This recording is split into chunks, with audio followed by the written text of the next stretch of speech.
Friends, இன்றைக்கி நம்ம செய்ய போகிற ரெசிபி என்னன்னு பார்த்தீங்கன்னா மலாய் பன்னீர் புர்ஜி தான். வாங்க எப்படி செய்யலான்னு பார்த்துடலாம். ஃப்ரெண்ட்ஸ், இன்றைக்கி 10 மினிட்ஸுக்குள்ளே வைரல் ட்ரெண்டிங்காக இருக்க மலாய் பன்னீர் புர்ஜி தான் செய்ய போகிறோம். அதுக்கு ஒரு பேன் எடுத்துக்கலாம், பட்டரை கொஞ்சம் போட்டுக்கலாம், அது நல்லா மெல்ட் ஆகட்டும். மெல்ட் ஆக ஆரம்பிச்சிச்சு. இப்போ பொடியாக நறுக்கின பச்சை மிளகாய், பொடியாக நறுக்கின பூண்டு ரெண்டுத்தையும் போட்டுக்கலாம். இது நல்லா ஃப்ரை பண்ணலாம். பூண்டு ஒரு 5-6 பல் பொடியாக நறுக்குனதும், பச்சை மிளகா ஒரு 2-3 பொடியாக நறுக்குனதும் போட்டுக்கோங்க. காரத்துக்கு பச்சை மிளகா மட்டும்தான், வேறு எதுவும் கிடையாது. ஸோ அதனால் காரத்துக்கு ஏற்ற மாதிரி போட்டுக்கோங்க. இது நல்லா ஃப்ரை ஆகட்டும். கார்லிக்கும் சில்லியும் நல்லா ஃப்ரை ஆக ஆரம்பிச்சிச்சு. இப்போ ஃபைனாக சாப் பண்ண பொடியாக நறுக்குன்னு நீங்கள் மிக்சியில் கூட லைட்டாக அடிச்சுக்கலாம். நல்லா பொடியாக நறுக்கி போடணும், அப்போ தான் நல்லாயிருக்கும். ஒரு பெரிய வெங்காயமாக இருந்தால் 2 போட்டுக்கோங்க.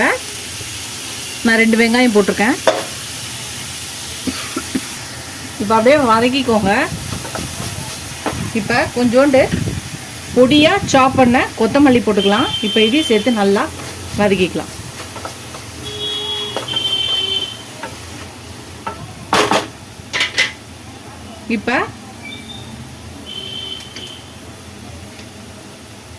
இப்போ வெங்காயத்துக்கு தேவையான சால்ட்டு போட்டுக்கலாம். ஒரு 1/2 ஸ்பூன் போட்டுக்கிறேன். இப்போ இதை நல்லா வதக்கிக்கலாம்.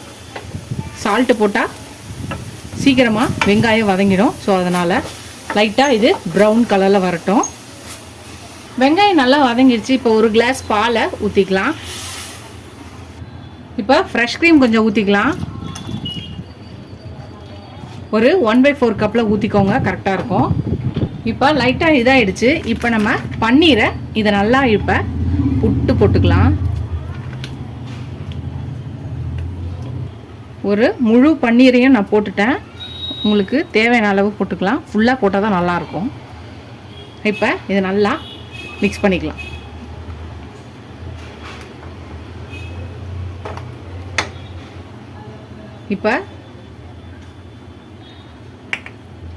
இப்போ ஒரு ஸ்பூன் வந்து சால்ட் போட்டுக்கலாம். ஃபஸ்ட்டு கொஞ்சம் தான் போட்டோம். இப்போ இதுக்கு தேவையான அளவை பார்த்துட்டு அதுக்கப்புறம் போடுங்க. கரெக்டான அளவை போட்டுட்டு ஒரு ஸ்பூன் வந்து கரம் மசாலா போட்டுக்கலாம். இப்போ இதையும் சேர்த்து மிக்ஸ் பண்ணுங்கள்.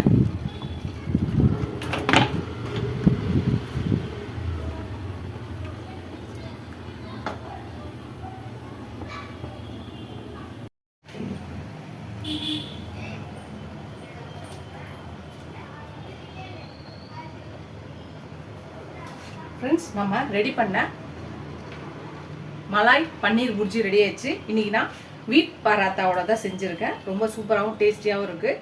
டேஸ்ட் பண்ணி பார்த்துடலாம். இப்போ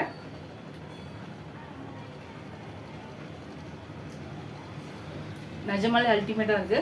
குயிக்காக செய்யக்கூடிய ரெசிபி. காலையில் லஞ்ச் பாக்ஸ் கூட நீங்கள் ஸ்கூல் ரீஓப்பன் ஆக போகுது. இது நீங்கள் செஞ்சீங்கன்னா ஸ்கூலுக்கு லஞ்ச் பாக்ஸ் கூட இதை ரெடி பண்ணி கொடுத்துடலாம். சூப்பராக இருக்குது, டேஸ்ட்டாக இருக்குது, டிஃப்ரெண்ட் ஃப்ளேவராக இருக்குது. கண்டிப்பாக ட்ரை பண்ணி பாருங்கள். ட்ரை பண்ணி பார்த்து எப்படி இருக்குன்னு சொல்லுங்கள். எனக்கு இந்த சேனலுக்கு சப்போர்ட் பண்ணிங்கன்னு நினைக்கிறேன். இதுவரை சப்ஸ்கிரைப் பண்ண எல்லா ஃப்ரெண்ட்ஸ்க்கும் தேங்க்ஸ். சப்ஸ்கிரைப் பண்ணாதவங்களா சப்ஸ்கிரைப் பண்ணிட்டு பாருங்கள். இதோட அடுத்த ரெசிபியில் பார்க்கலாம். டாடா பாபா ஃப்ரெண்ட்ஸ்.